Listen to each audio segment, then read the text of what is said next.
Night on the trail.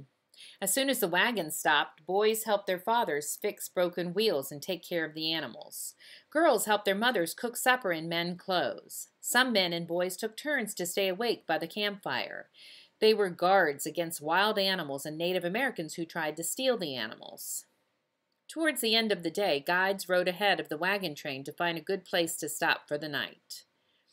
At night, the travelers formed a circle with their wagons. People felt safe to see everyone around them. Usually, each family ate by their own wagon. Sometimes families got together by a campfire to share stories, play music, or celebrate a birthday.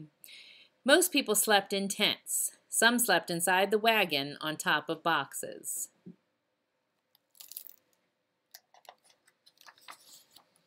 Children on the trail.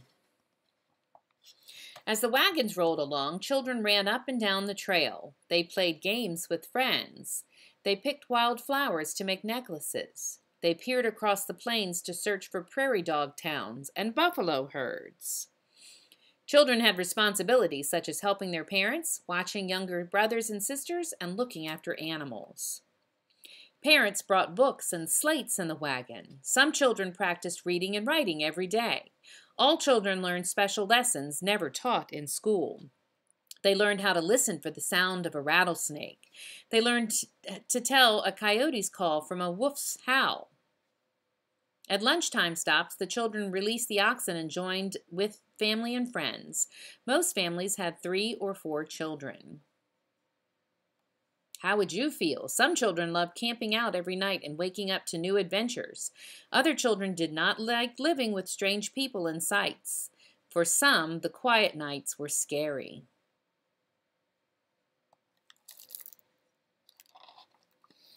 Native Americans.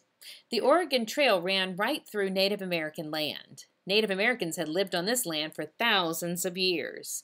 The wagon trains looked frightening to them. The pioneers were also afraid of the Native Americans. Some Native Americans attacked the wagon trains. They were trying to protect their land. The Native Americans closely watched the pioneers. Sometimes they showed the pioneers hidden paths across the Rocky Mountains. Most Native Americans were helpful. They used their boats to take pioneers across rivers. They helped the travelers find food. However, from the 1850s onward, some pioneers stayed at places along the Oregon Trail and built homes and fences on the land. The United States government made the Native Americans leave.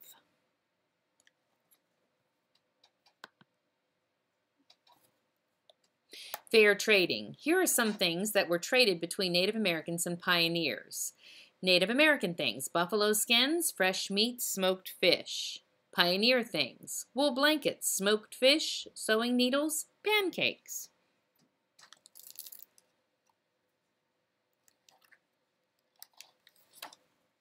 Dangers. Pioneers faced dangerous weather all along the trip. Thunderstorms swept across the plains. Then came the hot, dry desert with its swarming flies. Most of all, the pioneers feared a snowstorm in the mountains. That is why they hurried to get through the mountains before winter. Snowstorms were deadly. Pioneers lost the trails. With no grass to eat, many animals died. It was hard to get the wagons over the mountains. In some jagged places, the travelers pulled the wagons up with ropes. They lowered them inch by inch to the other side.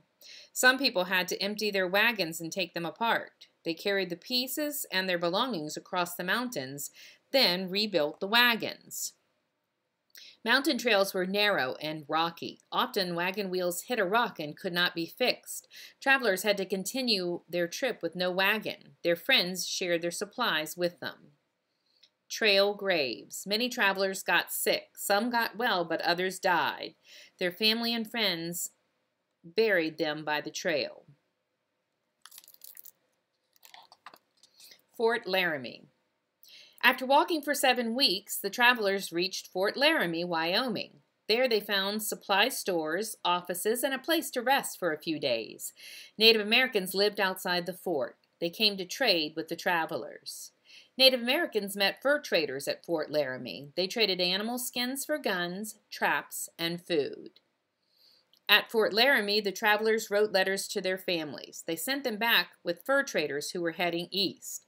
Fort Laramie was less than halfway to Oregon. From the fort, the Oregon Trail began winding up the Rocky Mountains. This store sold pots, pans, food, and tools to repair wagon wheels. Passing through. When they arrived at Fort Laramie, travelers signed a book. That book showed that 9,000 wagons with 40,000 men and women and children passed through the fort. Clothing. There was no place to buy clothes on the trail. Before they left home, pioneer women sewed clothing for the whole family. They brought needles and thread on the trip to mend torn pants and dresses. Clothes were washed and scrubbed by hand in tubs of water. Dust and dirt. Clothes were washed in water from the streams. They were hung on the wagons to dry. As the wagons rolled, dust stuck to the wet clothes, making them dirty all over again. Women and girls had 2 or 3 dresses, a shawl, a bonnet, a scarf, an apron, and a couple of nightgowns. Men and boys had 2 or 3 pairs of pants, a few wool shirts, a scarf, and a hat or cap. Some men had jackets, too. Everyone wore strong leather boots or shoes. When it got cold, travelers put on an extra layer of clothing. New footwear. Some pioneers got leather moccasins from the Native Americans. They found the moccasins to be quite comfortable. Food. Pioneers carried dry food such as rice, flour, beans, potatoes, and coffee. These would not spoil on the journey. Along the trail, men and children went fishing. Men also shot birds, deer, and sometimes buffalo. Women cooked the animal meat over a fire, or they added it to a pot of stew with onions and potatoes. Most families cooked over a fire. Here is a typical menu. Breakfast, coffee, bacon, bread, or pancakes. Lunch, cold dried meat. Dinner, bacon and beans or buffalo stew.